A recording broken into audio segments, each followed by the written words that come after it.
जनसंवाद YouTube channel सर्व प्रेक्षकांना नमस्कार। आजचा जो विषय आहे या ठिकाणी गेली 2 आठवड्यापासून पुणे येथील दीनानाथ मंगेशकर हॉस्पिटल आणि त्या ठिकाणी तनिषा भिसे या महिलेचा झालेला मृत्यू याबाबत दोन्ही बाजूने या ठिकाणी चर्चा चालू आहे। या हॉस्पिटलचं मॅनेजमेंटचं कसं चुकलं आणि हॉस्पिटल मॅनेजमेंटचं कसं बरोबर आहे याबाबत या ठिकाणी खूप वादविवाद या ठिकाणी होत आहे। मी काही आरोग्यविषयक तज्ज्ञ नाहीये, परंतु हे सर्व बघता मलाही या ठिकाणी काहीतरी आपण प्रतिक्रिया द्यावी म्हणून मी या ठिकाणी व्हिडिओच्या माध्यमातून आपल्याला या ठिकाणी संवाद साधतोय। 2014 सालची गोष्ट असेल। माझे एक मित्र त्यांची दीनानाथ मंगेश रुग्णालयामध्ये त्यांची हार्ट सर्जरी झालेली होती आणि त्यांना मी नाशिकहून पुणे येथे भेटण्यासाठी गेलो। सर्वसाधारण हॉस्पिटलचा जो पेशंटला भेटण्याचा टाइम जो असतो काहीतरी 9 ते 12 असतो। मी त्या ठिकाणी 12 नंतर गेलो आणि त्यांना विनंती केली की मी नाशिकहून आलेलो आहे, असे असे पेशंट आमचे या ठिकाणी त्यांचं ऑपरेशन झालेलं आहे, मला एक 5 मिनिटासाठी त्या ठिकाणी त्यांना भेटायचं आहे, कारण मला 6 वाजेपर्यंत थांबावं लागणार होतं। परंतु मी त्यांना विनंती केली, विनंती करूनही ते ऐकेना। त्याच काउंटरवर मला काउंटरवर काम करत असलेल्या एका व्यक्तीने मला असं सांगितलं की तुम्ही 200 रुपयाची पावती फाडा, मग आम्ही तुम्हाला त्या ठिकाणी तुमच्या जे पेशंट आहे त्यांना भेटण्यासाठी आम्ही तुम्हाला पाठवू। त्याच वेळेस मी थोडंसं मला संताप आला की 200 रुपये कसले मागताय तुम्ही माझ्याकडे, आणि हे धर्मदाय हॉस्पिटल आहे आणि अशा पद्धतीनं या ठिकाणी आपण जे माझ्याशी बोलतायत ते चुकीचं बोलतायत।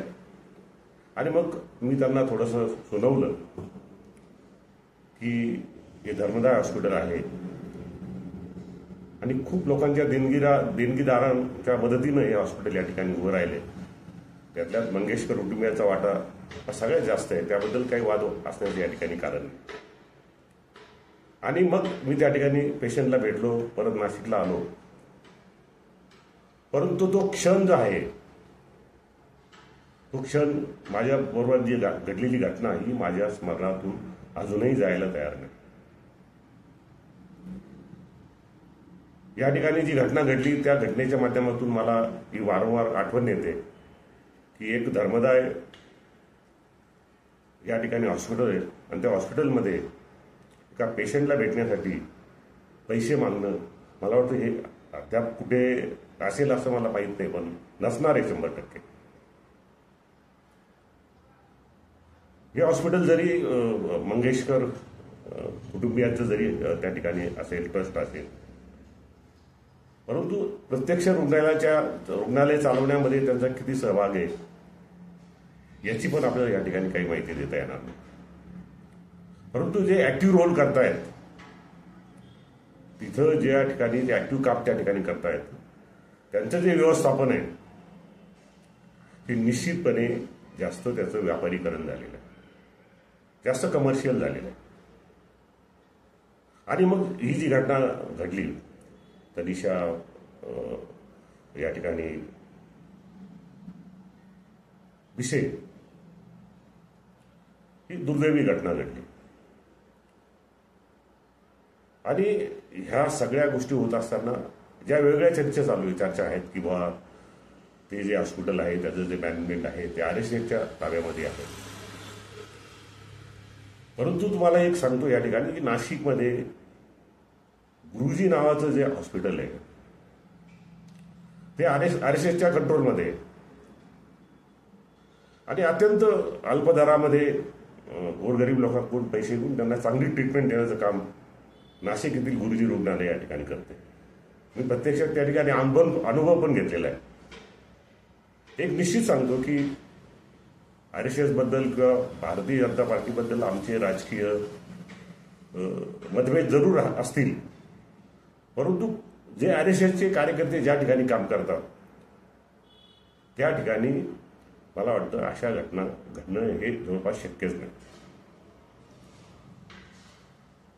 त्याचबरोबर आपण या ठिकाणी बघतोय की आज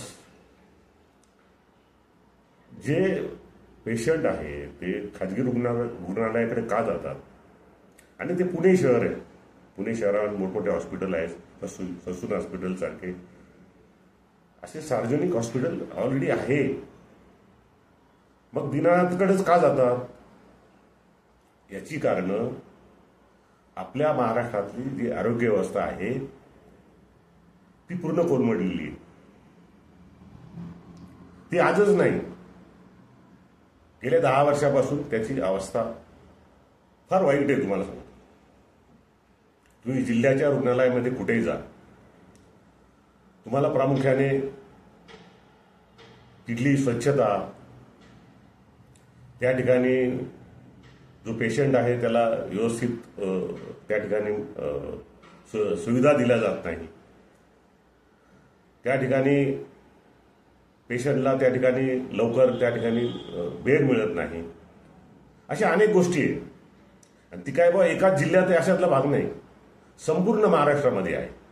ती जिल्हा लेवलला आहे, ती तालुका लेवलला आहे. महाराष्ट्रामध्ये आरोग्य व्यवस्थेचा पूर्ण या ठिकाणी दिरवडे निघालेले आहेत.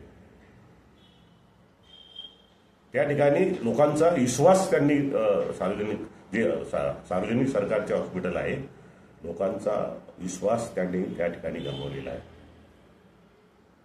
आणि मग या ठिकाणी तनिषा विषयी जी घटना घडली,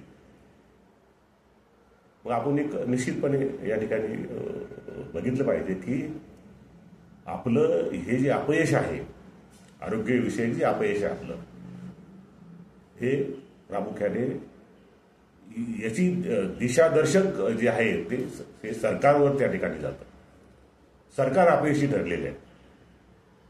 सरकार दरवर्षी अर्थसंकल्पामध्ये शिक्षण आरोग्यामध्ये अत्यंत अल्प त्या ठिकाणी अर्थसंकल्पामध्ये जो काही पैसा त्या ठिकाणी टाकला जातो एकदम कमी असतो, आणि त्या ठिकाणी पूर्ण दुर्लक्ष आहे. म्हणून तुम्हाला सांगतो की जोपर्यंत सरकार आपली सार्वजनिक आरोग्य व्यवस्था त्या ठिकाणी लक्ष घालून चांगली इन्व्हेस्टमेंट करून त्या ठिकाणी निर्णय घेत नाही, काम करत नाही, तोपर्यंत अशा घटना या ठिकाणी घडत राहतील. या आपल्याला थांबवता येणार नाही. आणि म्हणून माझी या ठिकाणी महाराष्ट्रातले लोकप्रतिनिधी, आमदार असतील, खासदार असतील, सहकारी मंत्री असतील, सगळ्यांना विनंती आहे की शिक्षण, आरोग्य, सार्वजनिक परिवहन व्यवस्था याच्यामध्ये प्रामुख्याने या ठिकाणी लक्ष घालण्याची गरज आहे. आपण बघितलं आज एसटी कर्मचाऱ्यांची काय परिस्थिती आहे, त्यांना आपण पगार देऊ शकत नाही. हे फार मोठं अपयश आहे, फार मोठं अपयश आहे की भारतासारख्या, महाराष्ट्रासारख्या राज्यामध्ये दररोज सार्वजनिक परिवहन व्यवस्थेच्या माध्यमातून जे प्रवास करतात त्यांची संख्या फार मोठी आहे तुम्हाला. परंतु गाड्या जर आपण रस्त्यावर चालणाऱ्या जर गाड्या बघितल्या, अत्यंत वाईट परिस्थिती आहे. आणि म्हणून सार्वजनिक आरोग्य, शिक्षण आणि सार्वजनिक परिवहन या तिन्ही क्षेत्रामध्ये सरकारनं या ठिकाणी प्रामुख्याने देवेंद्र फडणवीस असतील, एकनाथ शिंदे असतील, अजितदादा पवार असतील व त्यांचं संपूर्ण मंत्रिमंडळ असेल, तर त्यांना आमची कळकळीची विनंती आहे की तुम्ही या सर्व व्यवस्थेमध्ये प्रामुख्याने लक्ष घाला आणि याच्यामध्ये सुधारणा करा. सुधारणा केल्या तरच गरिबांना या ठिकाणी न्याय मिळणार आहे, असं मला या ठिकाणी वाटतं. धन्यवाद.